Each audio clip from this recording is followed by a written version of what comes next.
Welcome back again. So, in today's class we will be discussing periodic orbits,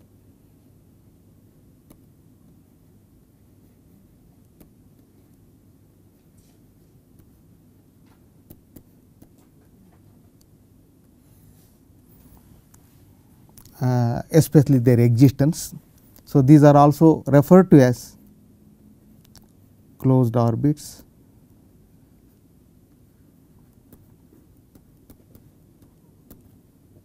or paths.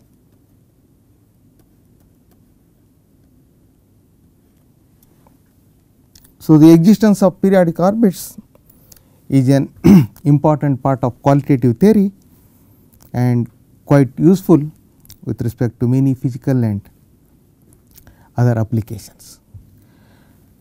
I am not going to prove any result in this discussion, mainly because the proofs are quite involved and they also require new concepts and tools. I will try to explain the results through some examples and through some pictures. The discussion is restricted to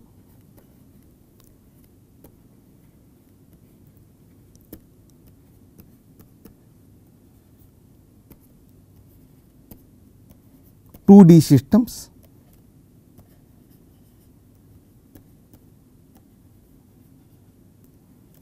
and with regard to 2D systems there are fairly general results. So, those things we are going to discuss. The the important theorem with regard to 2D autonomous system is the celebrated Poincare-Bendixson theorem.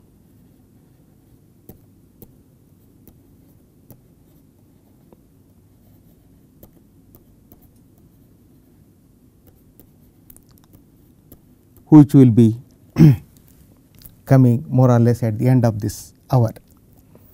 Okay. So, since we are discussing only 2D systems, so let me change a notation little bit and write our system as x dot equal to f of x y autonomous. So, there is no t dependence on the right hand functions. So, g x y. So, x and y are the unknown functions of t and this is our 2D system. Okay. So, we would like to discuss the existence of periodic orbits for this system 1. So, what are the necessary conditions? What are the sufficient conditions? There are only sufficient conditions, necessary conditions are too hard to come by. There are some that we will discuss them. Okay. So, recall again from the general lemmas we have learnt about autonomous systems. So, let me recall that. So, in this 2D setup, if x t, so let me write that y t is a solution of 1 satisfying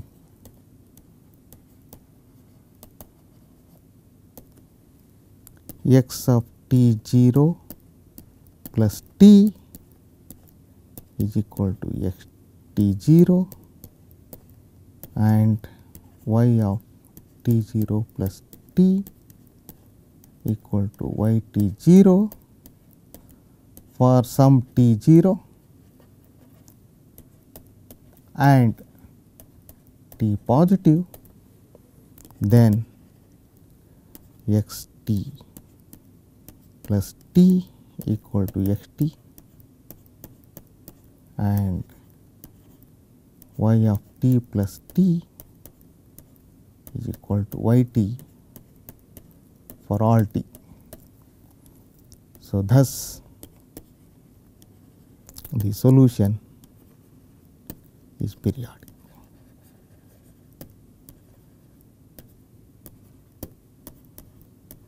So, this we have already seen in a general context. So, in particular this is true for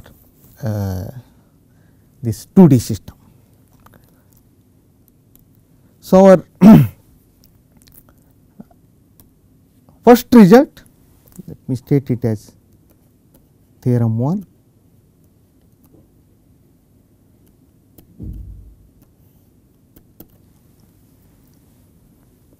So, any periodic orbit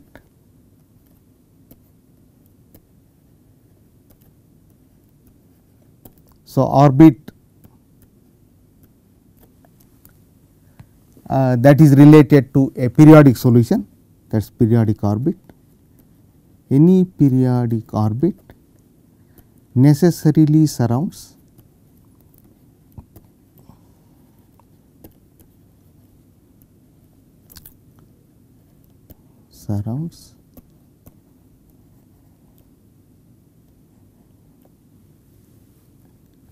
and at least one, okay, an equilibrium point of 1.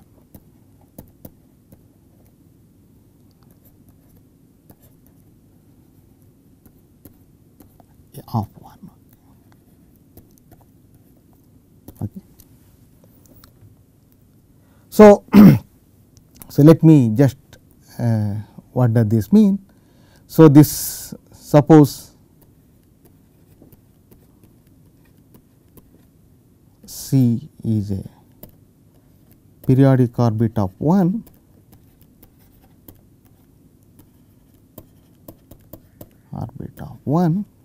So, in the phase space, so it will be like this. Okay. So, that will be C. Okay. So, described by a periodic solution of the system 1. So, the interior of C, so that is what is meant by this surrounding. So, there is at least one equilibrium point. So, this is equilibrium.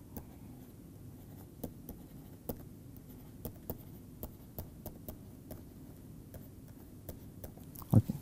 So, theorem 1 is in some sense a negative result. So, theorem 1 implies that no equilibrium points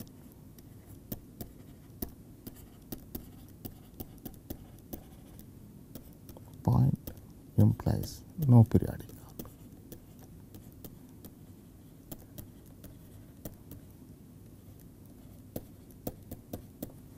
Okay. So,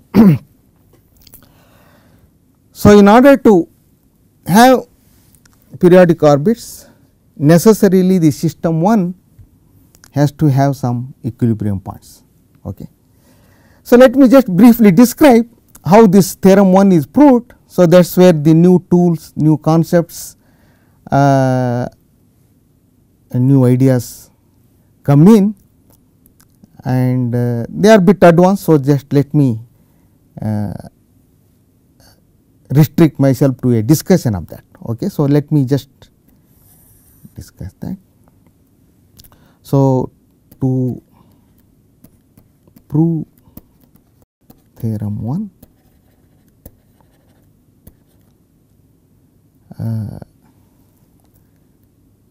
the concept of an index, okay, this is also called Poincare index. So, let me just Poincare index is introduced.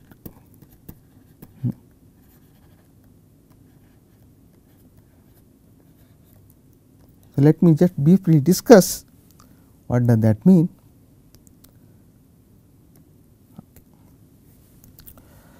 So, this is again very specific to 2D. So, this even this concept of index. So, you consider any closed curve, okay, not necessarily an orbit or curve in the phase space.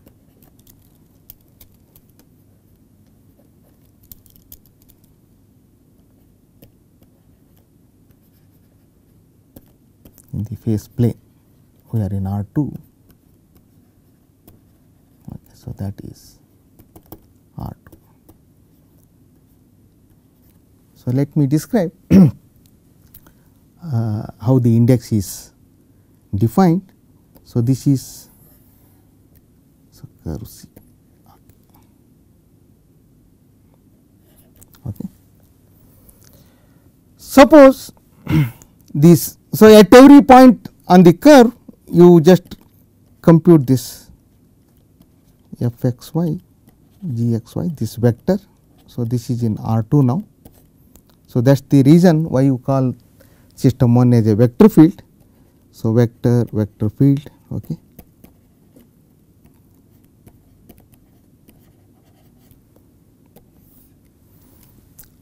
Suppose this vector is non-zero vector at all points of C, okay.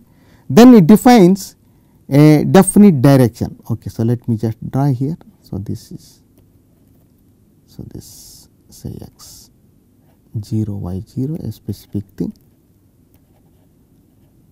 and this is f of x 0 y 0 g of x 0 y 0. Okay. So, we say that this vector field is non-vanishing on this closed curve C. Okay. So, then at all points on the curve this vector has a unique direction. So, we can measure its angle from some fixed direction, say x axis. Okay. So, we can just keep it here x axis. So, we measure the angle of this vector with respect to this axis, and then you start moving along the curve. Okay. So, you just move along this thing. So, they may just depending on f. Okay. So, you do that. So, you draw all the vectors along this, and then you come back. Then you come back and again you measure the angle at the point we started with. Okay. And so, measure the angle at a starting point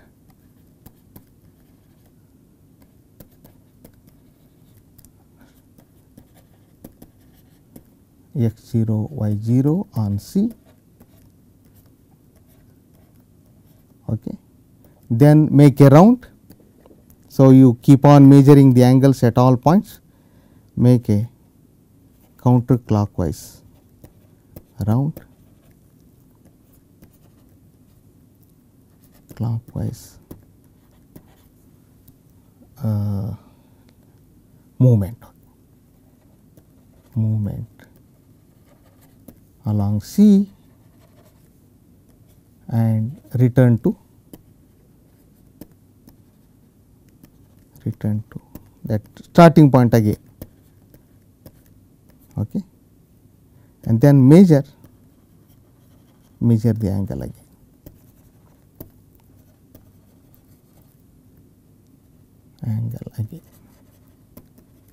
So, the difference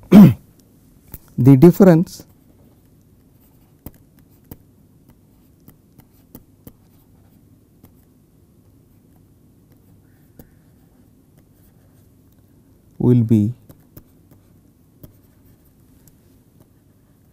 2 pi k. So, k is an integer. So, it could be positive, it could be negative, or it could even be 0. Okay. So, that is what you do. So, this k is called. So, take some simple examples of closed curve like circles, ellipses, and you take a vector field which is non-vanishing on that closed curve, and then try to measure this angle. So, there is an analytic formula for this angle measurement. I will describe that in a minute. So, first the definition. So, this k is called the index of C. So, here the vector field is fixed, that f and g, that is coming from our system 1. So, that is why we are not, otherwise that is also part of the definition, but we have fixed that vector field f g. Okay. So, f and g are assumed to be smooth enough. So, the analytical formula for this k is analytical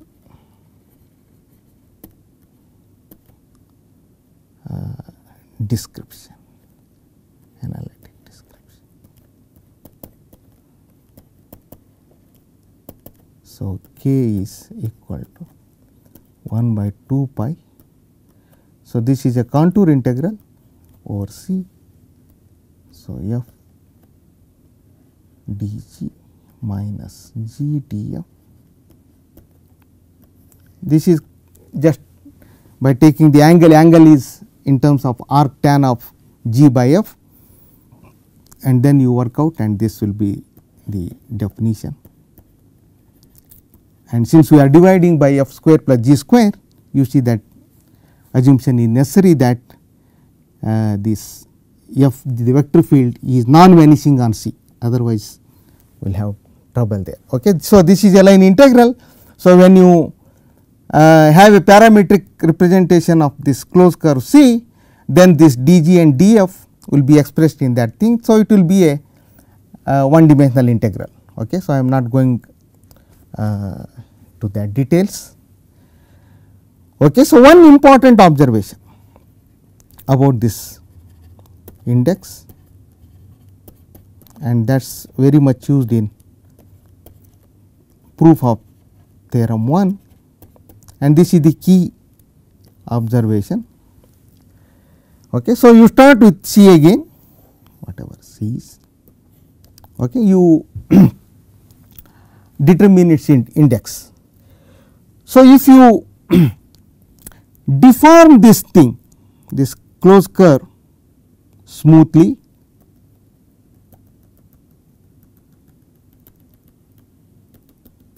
to another closed curve C tilde. So, this smooth deformation. Okay. So, there are again very precise description of this thing in terms of mappings. Okay. So, again I am not going to do that, this is the thing. Okay. The only requirement is this deformation should happen without crossing, without passing through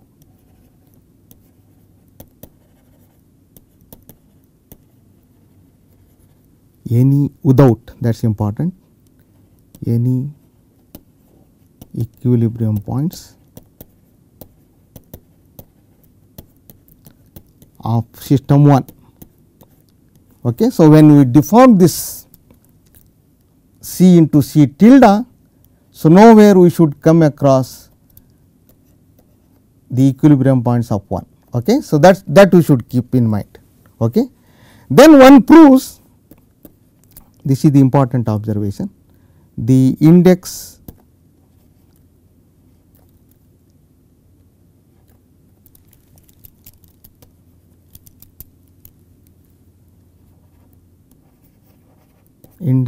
of C is same as index of C tilde.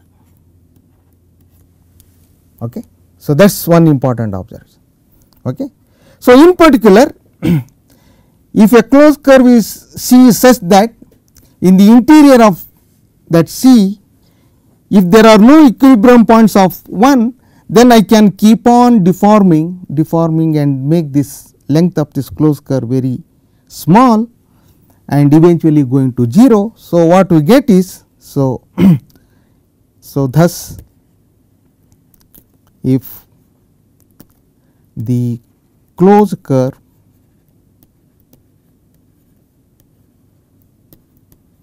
C does not contain any equilibrium points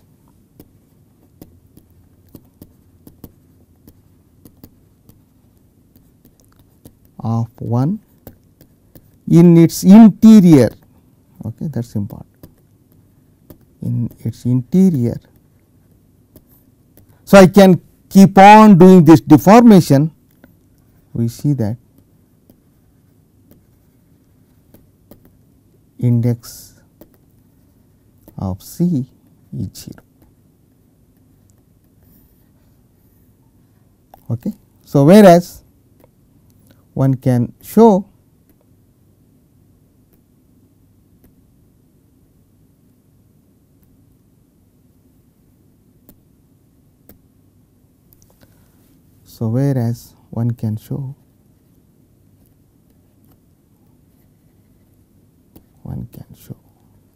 there are many results in computation of indices. So, it is one of them. If C is a periodic orbit of 1, then of the system 1, then its index is equal to 1. Okay. So, these are deep results, they are not at all trivial results, and if you compare the previous remark and this result, you will see that theorem 1 is proved. Okay. So, the next result, so let me state it as theorem 2.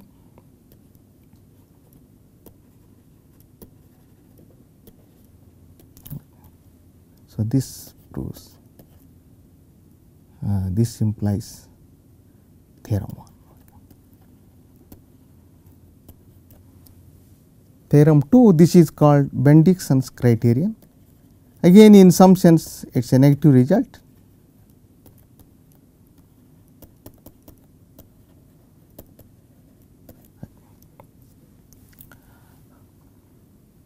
If in any region, I will write script r of the phase plane,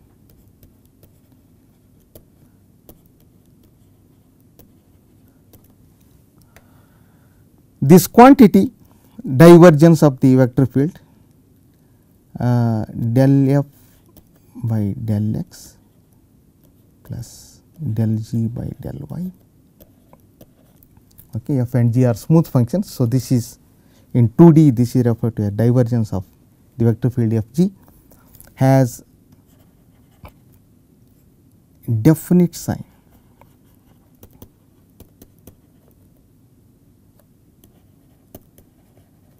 So, that is either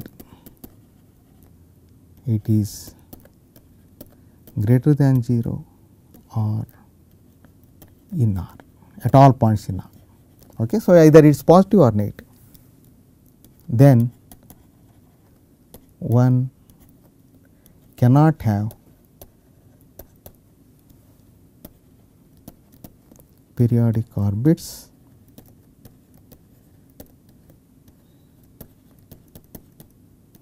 in R. In that region, the system 1 cannot have periodic orbits. So, this is a simple consequence of Green's theorem. So, let me just describe that. So, Green's theorem in 2D. So, it is something like integration by parts. So, there are of course some certain smoothness assumptions on the curve and the domain. Okay, I am not explicitly saying them. Okay, so, if again just in terms of the f and g, let me state that. So, if so, let better write this C, this is D. Okay, if C is a smooth closed curve,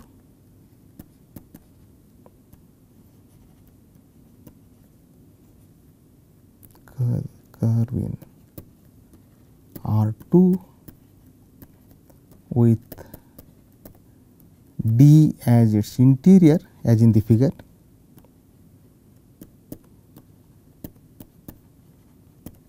Interior, then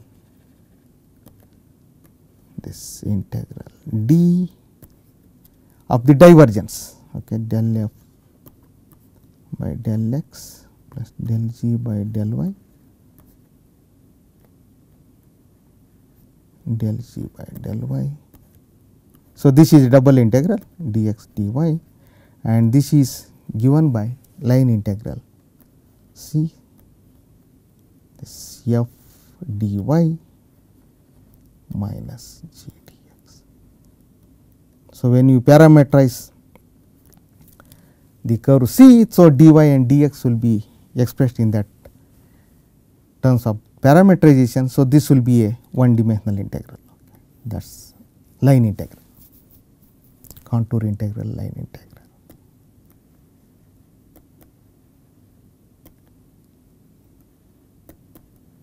Okay.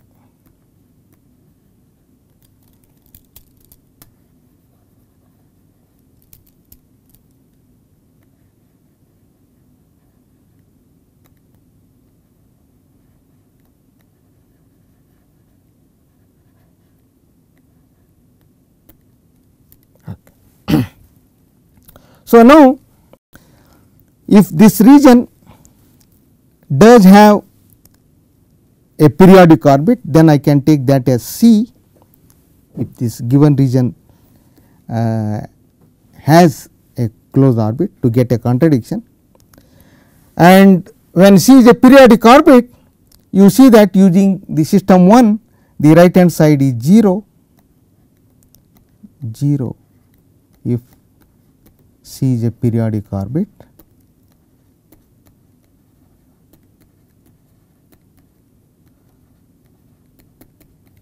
and whereas by hypothesis the left hand side is non-zero.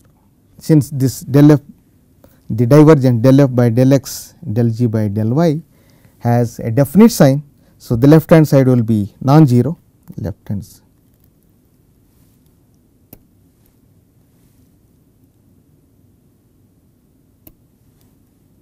LHS will be non-zero, and that contradiction proves that the region will not have any periodic orbits. Okay. So, now we go to the celebrated Poincare-Bendixson theorem.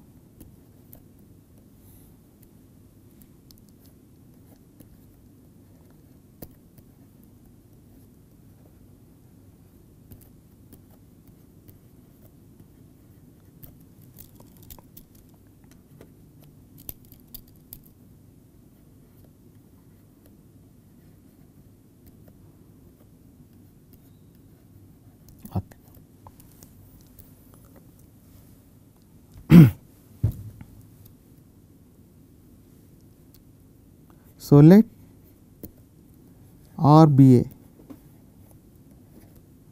compact region in the phase plane.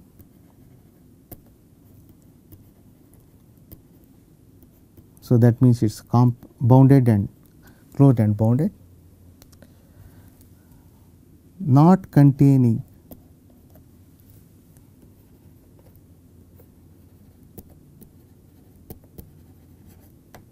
any equilibrium points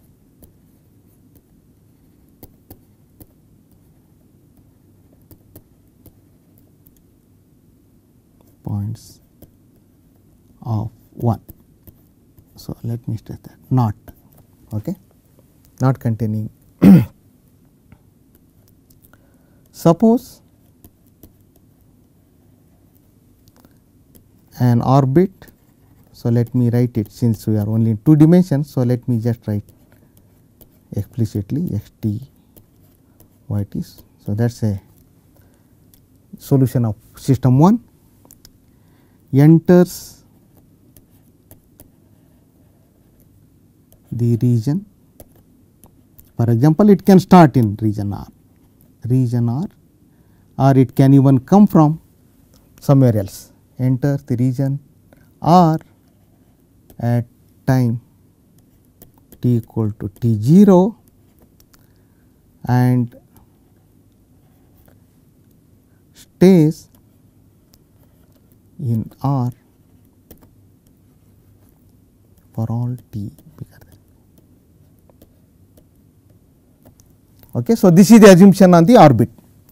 So, either it can start in the region R at some time t equal to t0 and then never leaves that region R for all future times, or it can enter the region R at t equal to t0 and then it does not leave the region for all future times.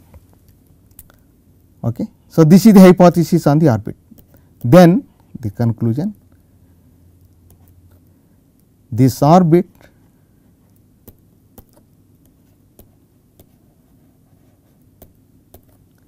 itself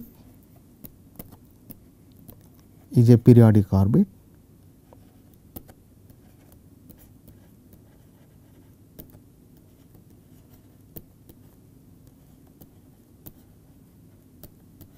okay.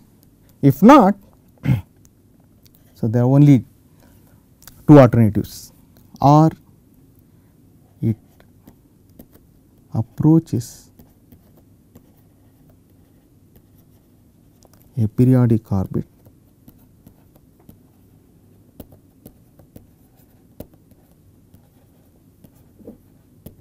as t tends to infinity.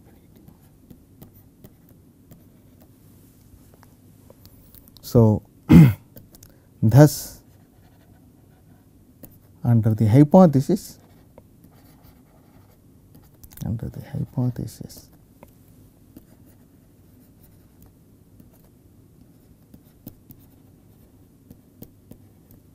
one will always have periodic orbits.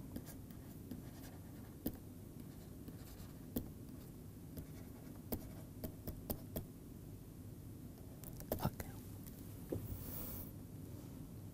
So, this is to some extent a satisfactory result. So, it under these assumptions on the orbit, it gives the existence of periodic solutions. But however, if you look at the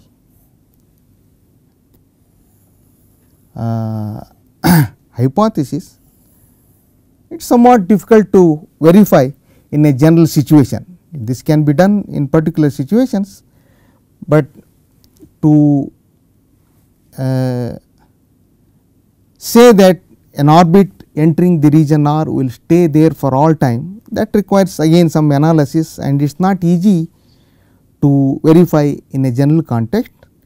So, there are some simplified theorems, we will state one of them, which are specific to second order equations. So, this remember this is valid for first order systems, and this is more general than that, but whereas in that other theorem of Lenard we are going to state that the verification is directly in terms of the functions involved in the equation and not in terms of the orbits of the equation. Okay. So, that is there is one difference. So, let me just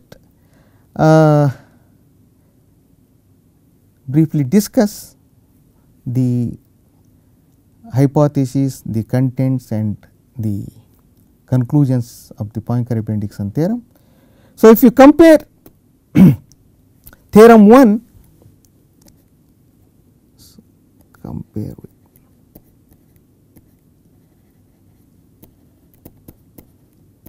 with theorem 1. Okay. Theorem 1 says if there are no equilibrium points, then there are no periodic orbits, whereas Poincare-Bendixson theorem requires that compact region not to have any equilibrium points. So, how should that look like, that compact region in the hypothesis of Poincare-Bendixson theorem, how should it look like? So, it should look like typically an annulus type. Okay. So, this is something like that, and there is another one here, and there is some, let me call it x 0 y 0.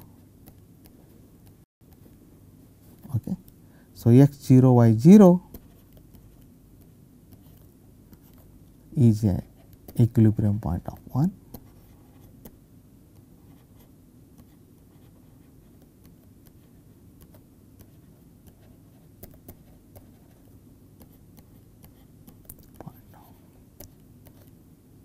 System 1, okay, and this is R. Okay. So, this is a typical example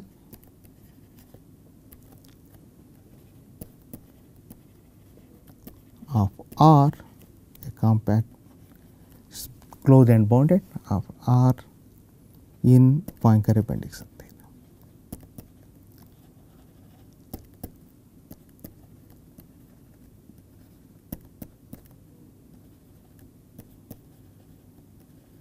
Okay. So, the requirement there is, okay, so an orbit of 1, it enters maybe at time t equal to 0 here, t equal to t 0, but once it enters it will stay there forever. So, you can just visualize that it may be approaching a periodic orbit. Okay. So, the state that it stays in that R forces that orbit to approach a periodic orbit. We will see some examples, okay, some simple examples we will see. And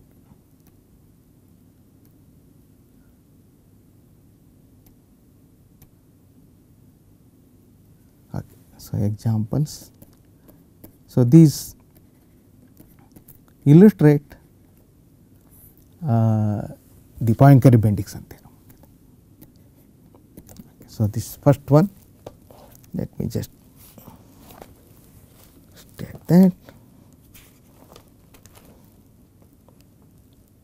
So, x dot equal to minus y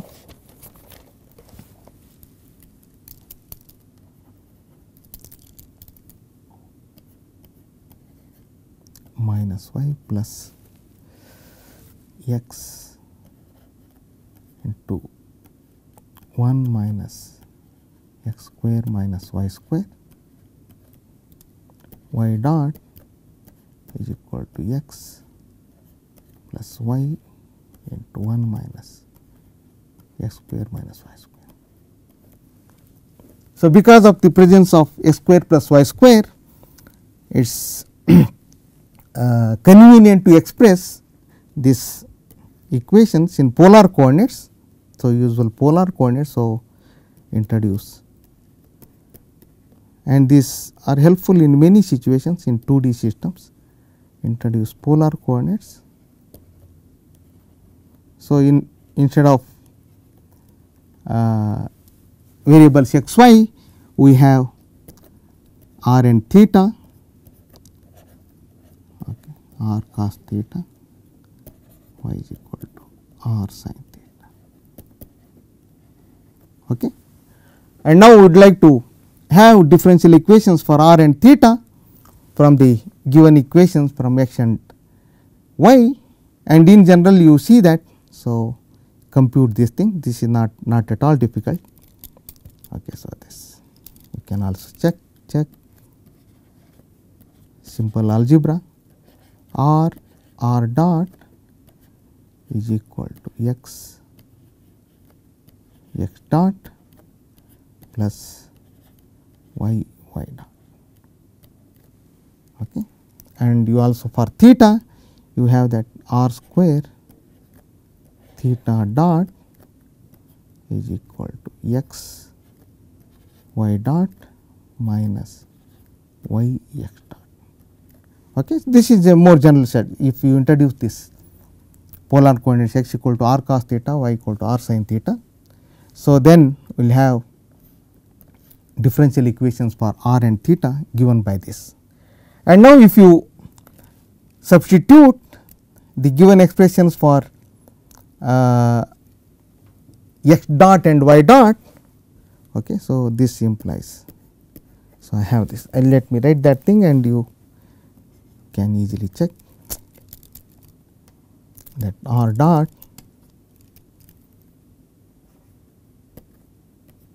is equal to r into 1 minus r square. So, you already see that it is coming from that x square plus y square expressions. Okay. And theta dot equal to 1. Okay. So, in this setup you see the r and theta variable, they are decoupled. Okay. So, r does not depend on theta and theta does not depend on r. So, we can separately solve for them, okay, whereas the original system x and y are coupled very much. Okay. So, we can solve that thing, but before that, so let us see the applicability of Poincare-Bendixson theorem.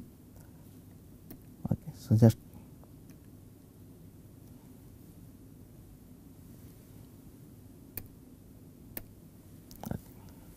so if consider this annulus,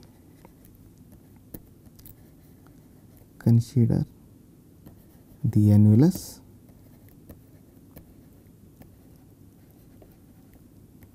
let me call it r. So, this is half less than or equal to r less than or equal to 2. Okay. So, that is the annulus. So, this. So, this is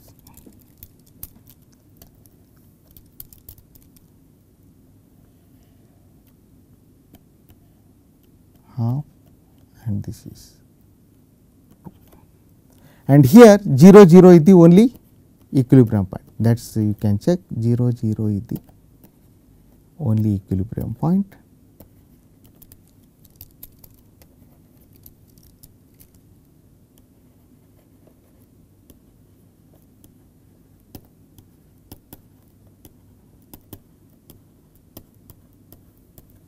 Point. So, this r does not contain that because we are away from the r. Okay. And now, if you look at the equation for r, you see that r dot equal to r 1 minus r square, and in the on the internal spheres. So, at r equal to half, so r dot is positive, and at r equal to 2, r dot is negative. So, that means, if an orbit in r try to approach the boundary of inner sphere, it will be again pushed back in the region because r dot is positive. So, as soon as it comes here, it has to again go back in the region, and when the orbit tries to leave the upper the outer surface of the outer sphere, outer circle, then it will be pushed in because r dot is negative. Okay. So, something comes here, again it has to be pushed out. Okay. And here, if it comes here, it has to be pushed inside this annulus. Okay. So, therefore, an orbit which enters or which starts there, starts in r, will remain in r for all future times.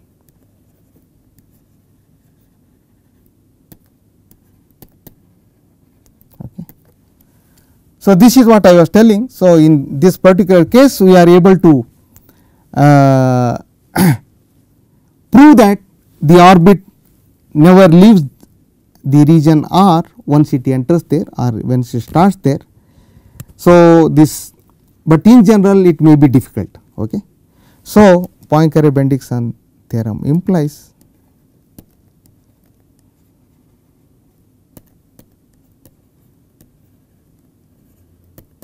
prediction implies existence of a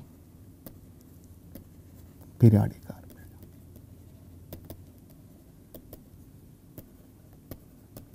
In one, in R it will be there.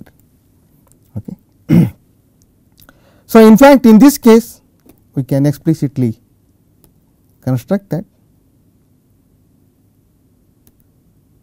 Okay. So, again recall we have this thing r dot equal to r into 1 minus r square and theta dot equal to 1. Okay. So, explicitly we have this. So, solve, we get r is equal to 1 plus c e to the minus 2 t to the minus half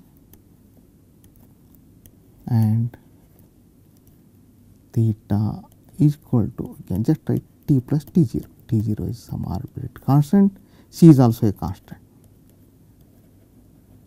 Okay. So, therefore, we have x t is equal to r cos t plus t 0 and y t is equal to r sin t plus t 0. Okay. And t 0 and this constant c are fixed by the initial condition. So, suppose c is equal to 0. Suppose c is equal to 0.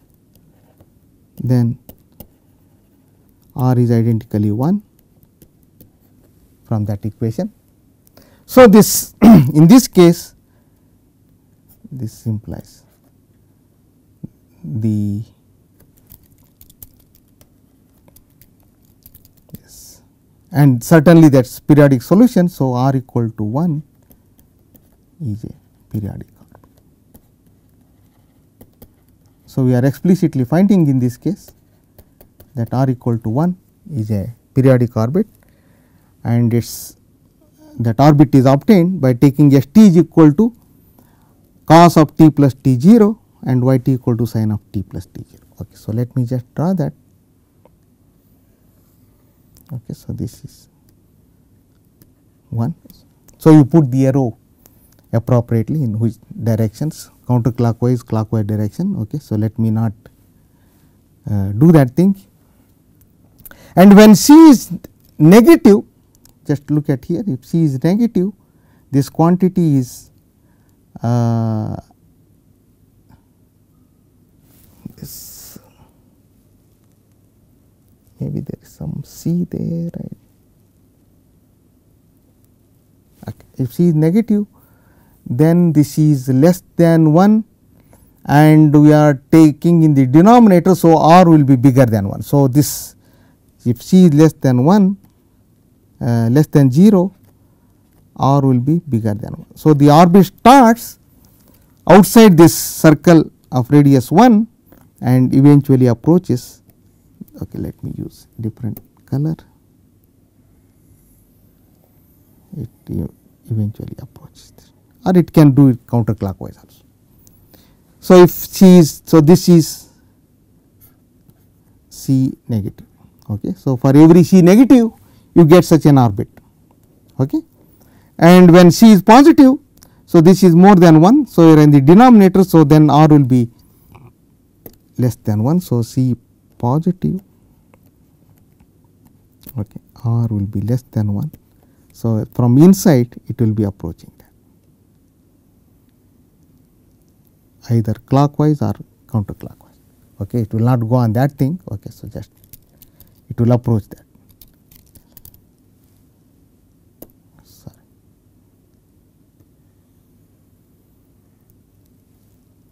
Something like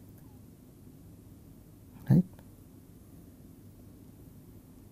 Okay. That is the c equal to c positive. Okay, in this picture. So, you can try a similar example. So, let me just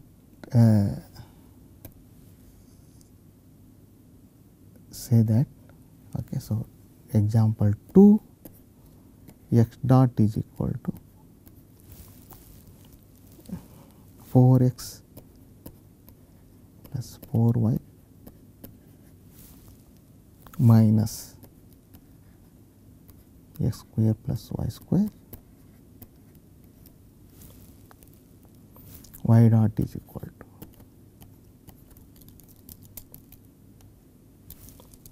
minus 4x plus 4y minus y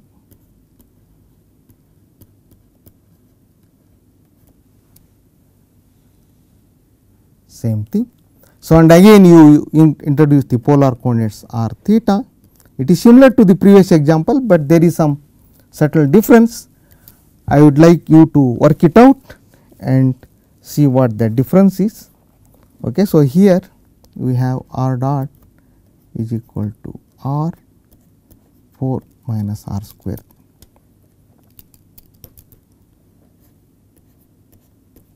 r square.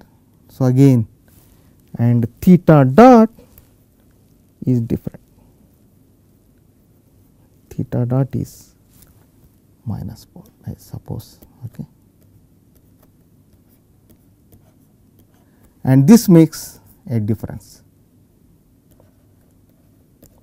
Okay, work it out from the previous example. So, again this r equal to 2 is a periodic orbit.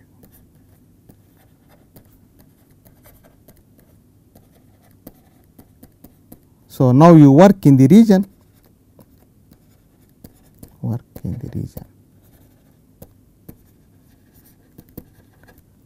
r say 1 less than or equal to r. Okay. Okay. So, now next I will describe this Lenard's theorem, theorem 4.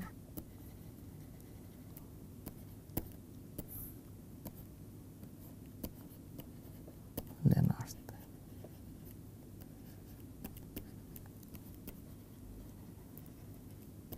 Okay. This theorem is very well motivated by the van der Pol equation. So, in fact, the hypotheses are well suited to that van der Pol equation. So, this applies to second order equations. So, x double dot plus f x x dot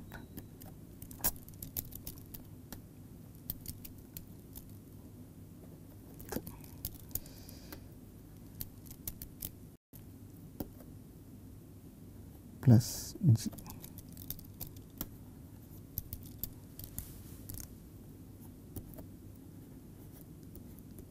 gx equal to g. So, f and g are smooth functions. Okay. So, f are C1 functions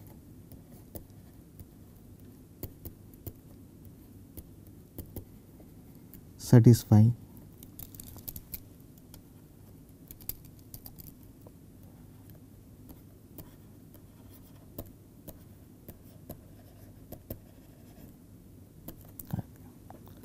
one, g is odd, that is g of minus x is minus g of x. So, necessarily g of 0 is 0 and g of x is positive for x positive. Okay. This 2, f is even. So, that is f of minus x is equal to f of x, and if I integrate now little f, that will be an odd function, and the odd function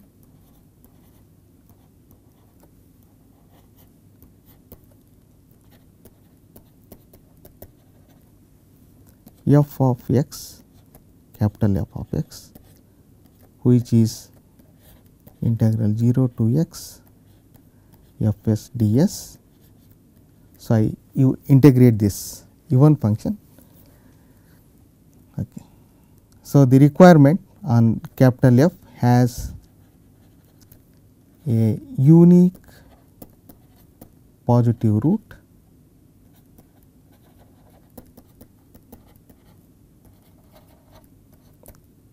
a positive root and f x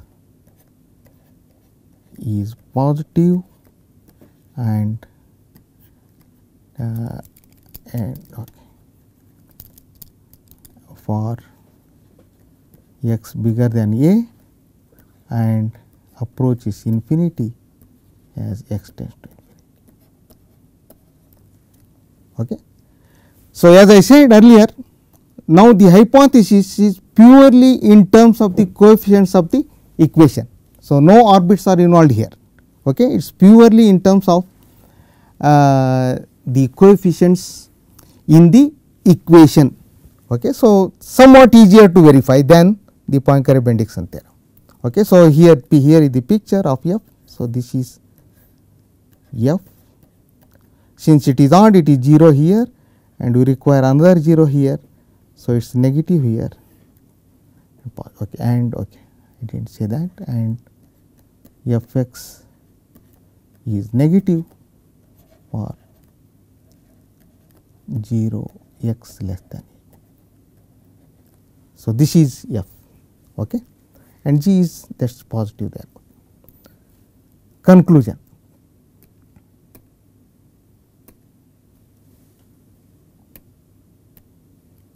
Conclusion.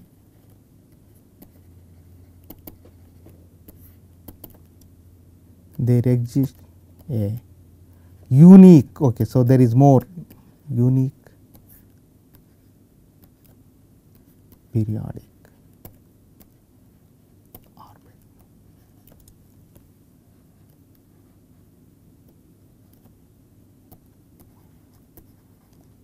Okay. And here in this case you can easily check that. So, 0 0 is the only equilibrium point in this case.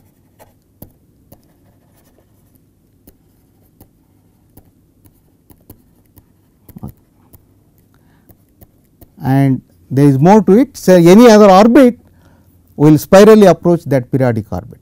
Okay. So, the example, as I said, it is motivated by the van der Pol equation.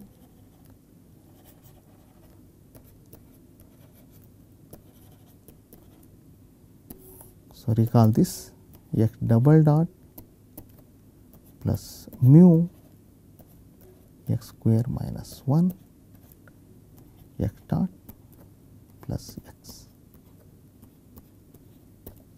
and mu is positive. Okay. So, here this is our f x in the Lenard's theorem and this is g. So, capital F of x will be just mu x cube by 3 minus x. So, you see that there is a positive root, namely root 3 and that will remain positive after that. Okay. Okay. So, the Lenard's theorem implies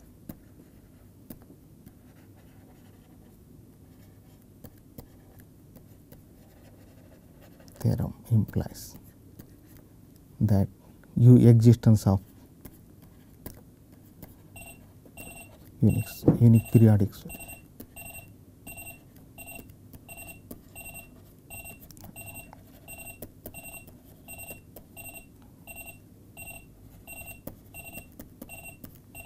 Okay. So, with that thing we will come to an end of this discussion on periodic orbits.